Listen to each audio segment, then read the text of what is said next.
All right, welcome to another philosophical concept I'm going to go over tonight.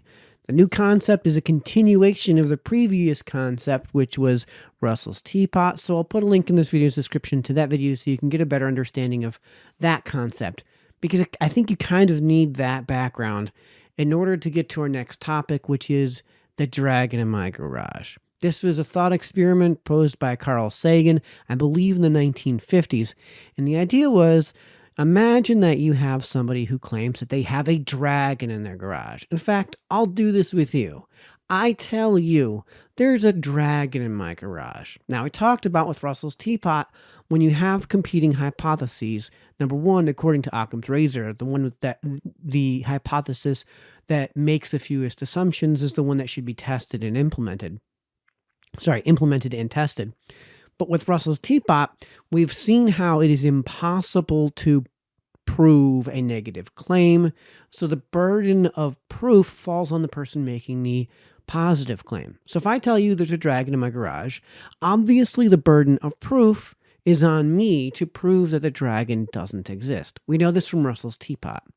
Carl Sagan actually took this one step further. So I'll go through the thought experiment and then explain what the thought experiment means and how we can apply that today and in our everyday life. So let's say I say, well, there's a dragon in my garage. And you say to me, okay, we'll lift up your garage door and let's see the dragon. And I say to you, and we talked about ad hoc hypotheses, well, the dragon's actually invisible. And you say, okay, well, maybe we can sprinkle some flour on the floor and we can see the dragon's footsteps. Well, the dragon hovers and he makes no wind with the flapping of his wings. So we won't be able to see his footsteps. Okay. So how about we get some heat vision goggles, some, infrared goggles, and we'll be able to see the dragon's fiery breath. Well, the dragon's fiery breath is actually a cold fire, so you won't be able to see the dragon's fiery breath. Okay, so if we refer back to Occam's razor, we have the hypothesis that the dragon exists, and it hovers, is invisible, and its fiery breath is cold. Or we have the dragon doesn't exist. So which of these two hypotheses makes the fewest claims? So that's what we know from Occam's razor, is that the one we should assume is that the dragon doesn't exist. And the way we disprove that hypothesis is by saying, lift up the garage door, there's the dragon. There he is. There's the dragon. Well, Sagan's thought experiment takes us one step further than Russell's Teapot and says, so if the dragon is in your garage, okay, the dragon's in your garage, but it's also invisible, hovers, and doesn't have any, and the fiery breath is cold. So you won't be able to detect a fiery breath. And let's say also somehow it constantly moves so instantaneously quickly and constantly and perfectly moves to dodge you that you won't ever be able to reach out and touch it. You won't be able to see the effects of anything happening. And we can pile on these ad hoc hypotheses until you get to a point where, and this is the brilliant move that Carl Sagan made, what's the difference between the dragon existing and the dragon not existing? And if the dragon existing is no different from the dragon not existing, remember what we said about the null hypothesis. The one that we assume is the negative claim. The assumed position is that OJ didn't do it, until, of course, we see evidence that suggests that he did do it. And unfortunately, we're on YouTube, so I can't opine on that matter.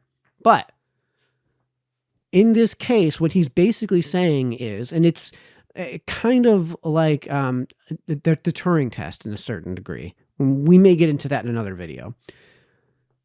If you have a situation where you have a hypothesis where you're assuming the null hypothesis, which is the negative hypothesis, and there's no difference between the null hypothesis and the positive claim, then what are you left to do except to assume the null hypothesis? The null hypothesis in this case has effectively not been disproved. And I can give you a few examples that they've used throughout history, and then we can apply one to the modern day so that you guys can apply that in your everyday life. So let's talk about the brain in the jar thought experiment. And this is probably another concept I should focus on, but it's something we're going to have to come back to repeatedly throughout these philosophical conversations. This is sometimes referred to as the matrix thought experiment. How do we know we can trust our senses? How do I know that I'm in a room with a globe in the background? How do I know that I'm in a room with a microphone in front of my face and speaking to a camera? How do I know that that's actually reality when I could just as easily be a brain in a jar where aliens have hooked up electrodes to my brain to make me think that I'm hearing myself in my headphones talking in this microphone, and that I can see that globe in the background in my camera's monitor. And in reality, I'm just in the matrix. I'm just Neo. I'm just, hooked up to a whole bunch of wires and this pink goo, right? Well, that's a non-disprovable hypothesis. So the difference, because there's no possible way to test it. There's no possible way to detect that, of course, until you've left the matrix. The difference, and this is the argument that I'd make, this is not an argument you necessarily have to make, is nothing. So for me, this is why I say it is not useful to apply the brain in the jar reality as our reality. It is much more useful to take what we can, at least to a certain degree, know as in terms of an experience. I know that if I take this pencil and stab it in my eye, that it's gonna really hurt. And I don't have to know that that's what's actually happening. I can know that what I see is as a pencil and what I see is my eye. If I take that pencil and stab it in my eye in the matrix, then Neo in his tub is going to feel the sensation in his brain of his eye getting gouged. And that's going to be utterly miserable. So in that case, in terms of the experience, there's really no difference between the dragon existing in the garage and the dragon not existing. Now, that's not the world's best example. It's commonly used to apply to the existence of God. If there's no way to test it, if there's no way to detect it, if there's no way to sense it, if there's no way to even have any idea that this, however you define as God exists, then there's no difference between God existing and not existing. And since we assume the null hypothesis, since the burden of proof is on the positive claim, we have to assume that God doesn't exist. This isn't necessarily a position I'm taking, but it's a good way to explain how it's been used in the past. It's 2020, however, and the perfect example for how you might apply this in a very spicy way in your debates is on something like systemic racism. So we talked about in the last video how if you completely redefine the words systemic and racism to a point where there's no way to disprove its existence, then there's no way to test that hypothesis, and it becomes a bad hypothesis. Carl Sagan, the application of Sagan's dragon in my garage, takes that one step further. Well, if there's literally no way to get rid of it, what's the difference between it existing and it not existing? If there's nothing we can do to change its existence, and on top of all of that, this thing is a ghost. So we can't measure it, we can't observe it, we can't test it, we can't do any of these things. It's just something we have to assume a prioristically exists. It's just something out in the ether that's completely excised from any sort of experimentation, any element of the scientific method. Well, then what's the difference between the systemic racism in that case, which we can't define even, whose definition is so broad as to not be defined? Remember, definition is what we're doing with when we define things, providing definition, providing contrast. And then what's the difference between it existing and not existing? And the reason this is useful is because in that debate, if you were to basically have somebody who's making the claim that it's impossible to get rid of it, then why are we, what would, and there's no difference in terms of the experience between it existing and not existing, then what's the goal here? Why would we do things that would in any way look to either compensate for it, affect it, because there's no way to affect it, or at the very least get rid of it? Why are we doing any of these things? So, in that case, again, not only have we been able to not only are we going to say that the hypothesis is useless, beyond that, it isn't even the appropriate hypothesis to apply because because aside from being a bad hypothesis, it's a useless hypothesis. It's not helpful. In fact, it's the opposite of that. So that's been the Dragon in My Garage. I hope you guys have enjoyed this. Hope you guys can find some way to use it without having the Thanksgiving dinner table, or what's coming up next would be Christmas dinner table, get utterly flipped.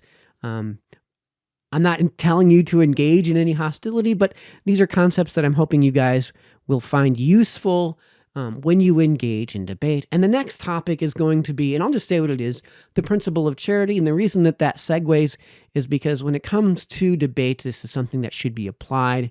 And remember, in a debate, you really shouldn't be looking to just own the libs. You shouldn't be looking to just Ben Shapiro destroys with these debates. The idea, you want to know going in what you want to do with the debate.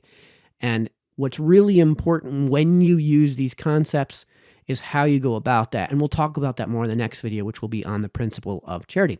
So hope you guys have all enjoyed. Until the next time, this has been Mike, signing off.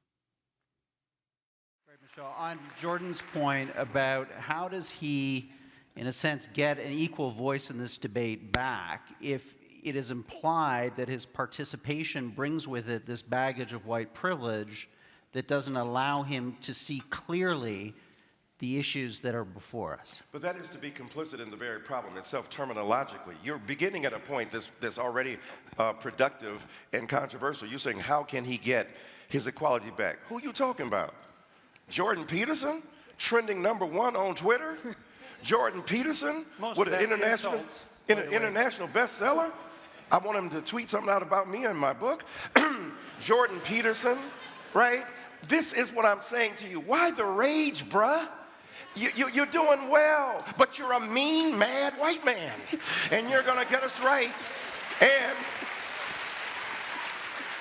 I have never seen so much wine and snowflaking. There's enough wine in here to start a vineyard.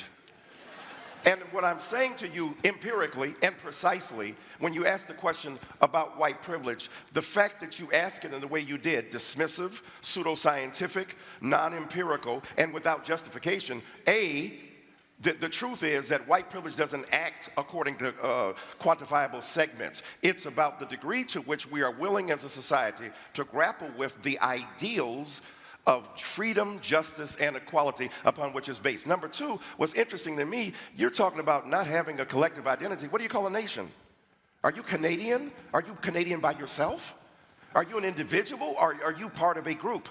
When America formed its union, it did so in opposition to another group. So the reality is that those who are part of group identities in politics deny the legitimacy and validity of those groups and the fact that they have been created thusly, and then have resentment against others. All I'm asking for is the opportunity. The quotation you talk about, the difference between equality of outcome and equality of opportunity, that's a staid and retried argument, hackneyed phrase derived from the halcyon days of the debate over affirmative action. Are you looking for outcomes that can be determined equally, or are you looking for opportunity?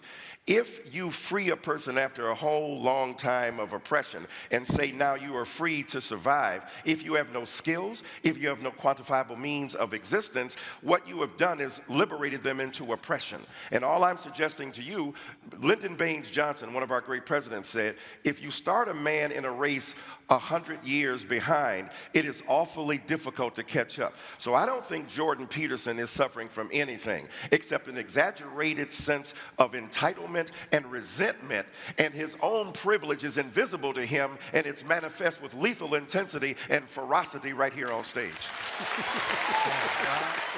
What's the difference between the dragon existing and the dragon not existing?